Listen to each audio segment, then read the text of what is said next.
नमस्कार। श्रीमद् वाल्मीकि रामायण अखंड पाठ में स्वागत है आपका। और आज हम पढ़ने जा रहे हैं त्रयोविंशः सर्गः, यानी कि 23वां सर्ग अरण्यकांड से। और इस सर्ग में आज हम देखेंगे कैसे खर श्री राम से युद्ध के लिए आश्रम उनके पहुंचता है पंचवटी में। भयंकर उत्पातों को देखकर भी वो विचलित नहीं होता और अपनी सेना को साथ लेके वहां पहुंच जाता है। तो चलिए प्रारंभ करते हैं आज का पाठ। तत्प्रयातं बलं घोरम शिवम शोणितोदकम अभ्यवर्षन् महाघोरस्तुमुलो गर्दभारुणः निपेतुस्तुरगास्तस्य रथयुक्ता महाजवाः समे पुष्पचिते देशे राजमार्गे यदृच्छया। तो उस सेना के प्रस्थान करते समय आकाश में गधे के समान धूसर रंग वाले बादलों की महाभयंकर घटा घिराई। धूसर ग्रे, कुछ धूल धूसरित सिलेटी सा धूल से भरा हुआ रंग गधे जैसा। उसकी तुमुल गर्जना होने लगी तथा सैनिकों के ऊपर घोर अमंगल सूचक रक्तमय जल की वर्षा आरंभ हो गई।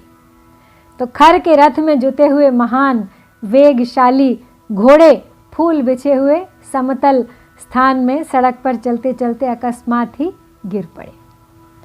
श्यामम रुधिर पर्यंतम बभूव परिवेशनम अलात चक्र प्रतिमम प्रतिगृह्य दिवाकरम ततो ध्वजमुपागम्य हेमदंडम समुच्छ्रितम समाक्रम्य महाकायस्तस्थौ गृध्रः सुदारुणः जनस्थान समीपे च समाक्रम्य खरस्वना विस्वरान विविधान नादान मांसादा मृग पक्षिणः।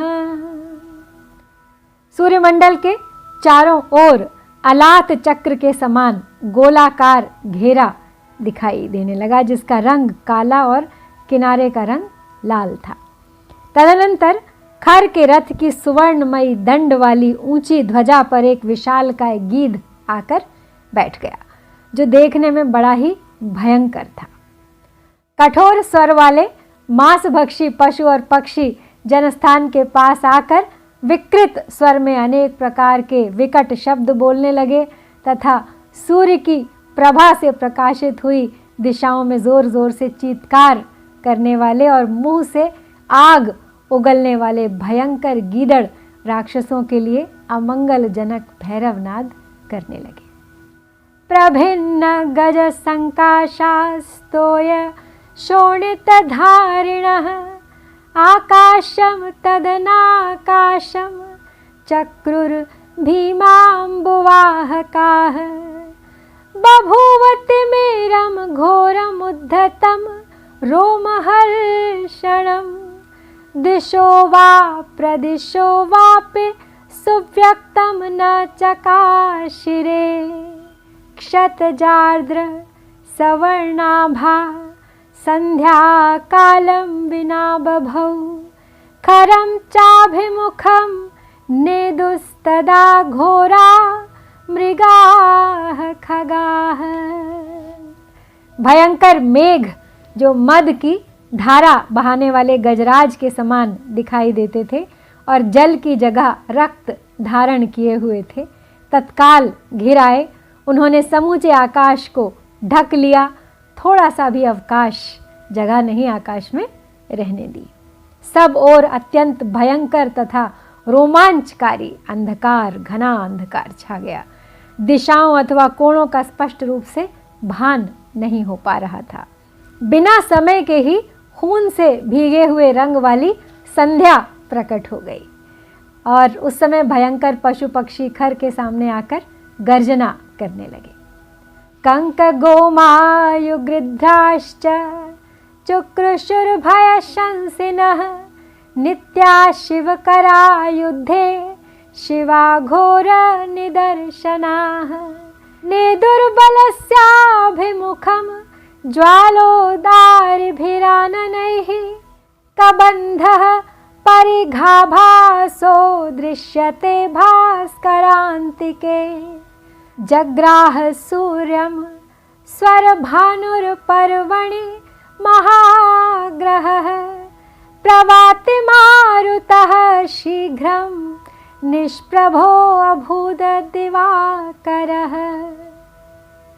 तो भय की सूचना देने वाले कंक यानी सफेद चील, गीदड़ और गीध खर के सामने चीत्कार करने लगे। युद्ध में सदा अमंगल सूचित करने वाली और भय दिखाने वाली गीदड़ियां खर की सेना के सामने आकर आग उगलने वाले मुखों से घोर शब्द करने लगी। सूर्य के निकट परिघ के समान कबंध यानी सिर कटा हुआ धड़ दिखाई देने लगा। महान ग्रह राहु अमावस्या के बिना ही सूर्य को ग्रसने लगा। हवा तीव्र गति से चलने लगी एवं सूर्यदेव की प्रभा फीकी पड़ गई। उत्पेतुश्च विना रात्रिम ताराः खद्योत सप्रभाः संलीनमीन विहगा नलिन्यः शुष्कपङ्कजाः तस्मिन् क्षणे बभूवुश्च विना पुष्पफलैर्द्रुमाः उद्धतश्च विना वातं रेणुर्जलधरारुणः चीचीकूचीति वाष्यन्त्यो बभूवुस्तत्र सारिकाः उल्काश्चापि सनिर्घोषा निपेतुर्घोरदर्शनाः। तो बिना रात के ही जुगनू के समान चमकने वाले तारे आकाश में उदित हो गए। सरोवरों में मछली और जल पक्षी विलीन हो गए और उनके कमल भी सूख गए। उस क्षण में वृक्षों के फूल और फल सब झड़ गए। बिना हवा के ही बादलों के समान धूसर रंग की धूल ऊपर आकाश में छा गई। वहाँ वन की सारिकाएं चें चें करने लगी। भारी आवाज के साथ भयानक उल्काएं आकाश से पृथ्वी पर गिरने लगी। प्रचचालमही चापि सशैलवन कानना खरस्य च रथस्थस्य नर्दमानस्य धीमतः प्राकम्पत भुजः सव्यः स्वरश्चास्यावसज्जत शास्त्रा समपद्यते दृष्टिः पश्यमानस्य सर्वतः ललाटे च रुजो जाता न च मोहान्यवर्तत तान् समीक्ष महोत्पातानुत्थितान् रोमहर्षणान् अब्रवीत् राक्षसान् सर्वान् प्रहसन् स खरस्तदा महोत्पातानिमान् सर्वानुत्थितान् घोरदर्शनान् न चिन्त्याम्यहं वीर्यात् बलवान् दुर्बलानिव तारापि शरैस्तीक्ष्णैः पातयेयं नभस्तला। तो पर्वत, वन और काननों सहित धरती डोलने लगी। बुद्धिमान खर रथ पर बैठकर गर्जना कर रहा था। उस समय उसकी बाईं भुजा सहसा कांप उठी और उसका स्वर अवरुद्ध हो गया, गला बैठ गया और सब ओर देखते हुए उसकी आंखों में आंसू आने लगे। उसके सिर में दर्द होने लगा। फिर भी मोहवश वह युद्ध से निवृत्त नहीं हुआ। उस समय प्रकट हुए उन बड़े बड़े रोमांचकारी उत्पातों को देखकर खर जोर जोर से हंसने लगा और समस्त राक्षसों से बोला, ये जो भयानक दिखाई देने वाले बड़े बड़े उत्पात प्रकट हो रहे हैं, इन सब की मैं अपने बल के भरोसे कोई परवाह नहीं करता।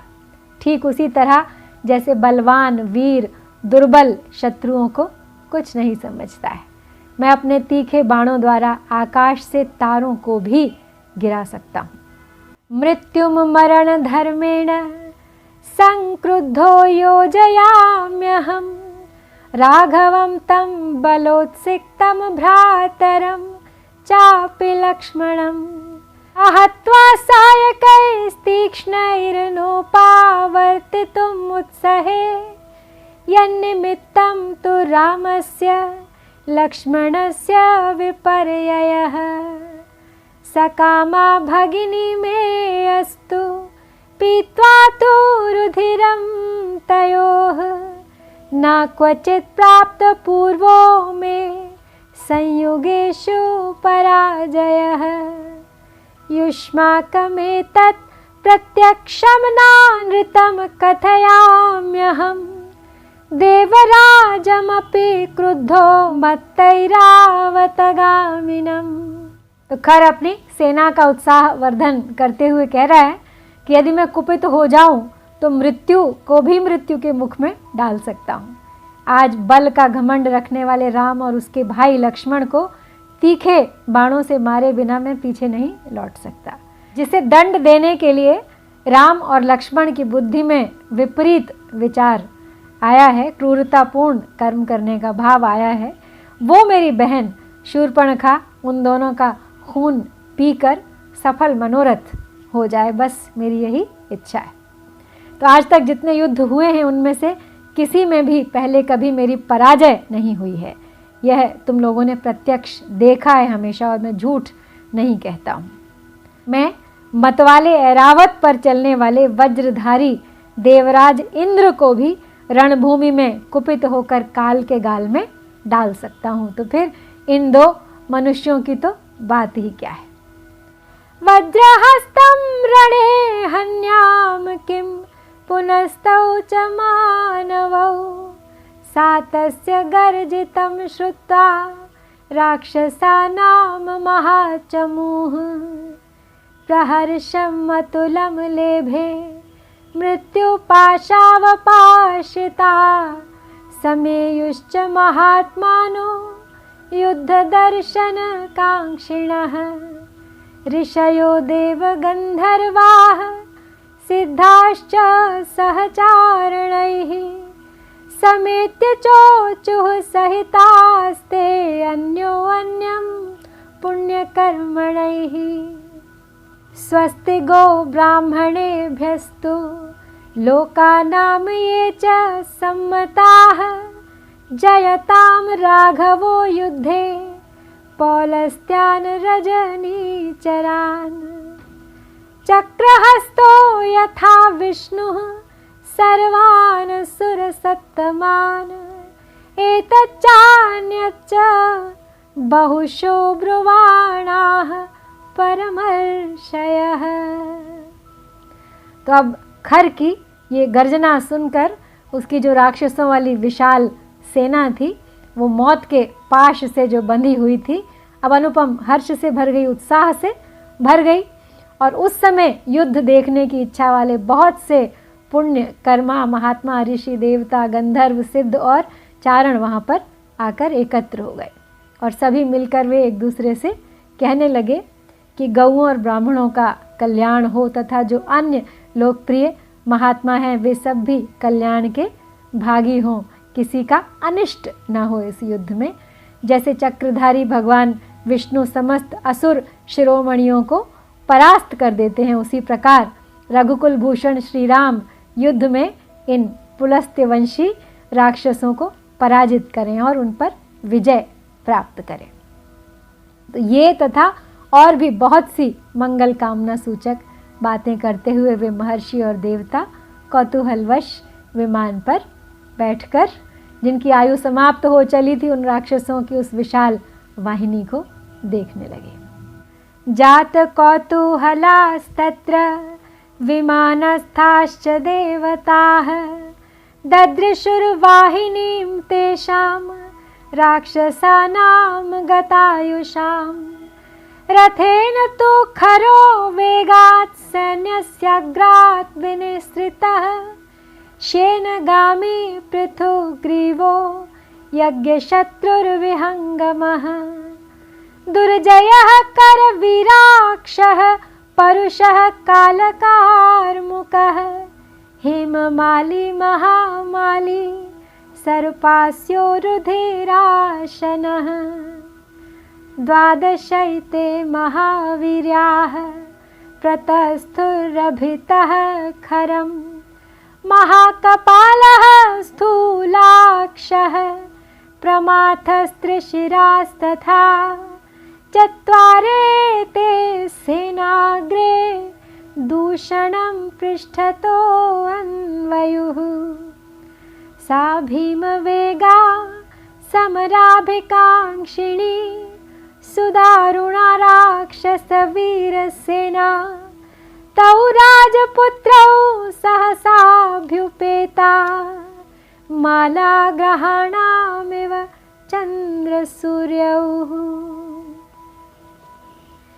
तो इस तरह ये और तरह तरह की मंगल कामनाएं, मंगल सूचक बातें करते हुए जो महर्षि देवगण आए थे युद्ध देखने, वे कौतूहलवश विमान पर बैठकर उन सब राक्षसों को देख रहे थे जो मृत्यु को प्राप्त हो रहे थे श्री राम के हाथों। तो खर रथ के द्वारा बड़े वेग से चलकर सारी सेना से आगे निकल आया और शेनगामी पृथुग्रीव यज्ञ शत्रु विहंगम दुर्जय करवीराक्ष परुष काल कार्मुक हेममाली महामाली सर्पास्य तथा रुधिराशन, ये 12 महापराक्रमी राक्षस खर को दोनों ओर से घेर कर उसके साथ साथ चलने लगे।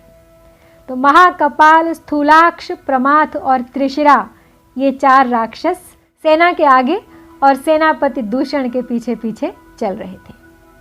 तो राक्षस वीरों की वह भयंकर वेग वाली अत्यंत दारुण सेना जो युद्ध की अभिलाषा से आ रही थी, सहसा उन दोनों राजकुमार श्री राम और लक्ष्मण के पास जा पहुंची, मानो ग्रहों की पंक्ति चंद्रमा और सूर्य के समीप प्रकाशित हो रही हो।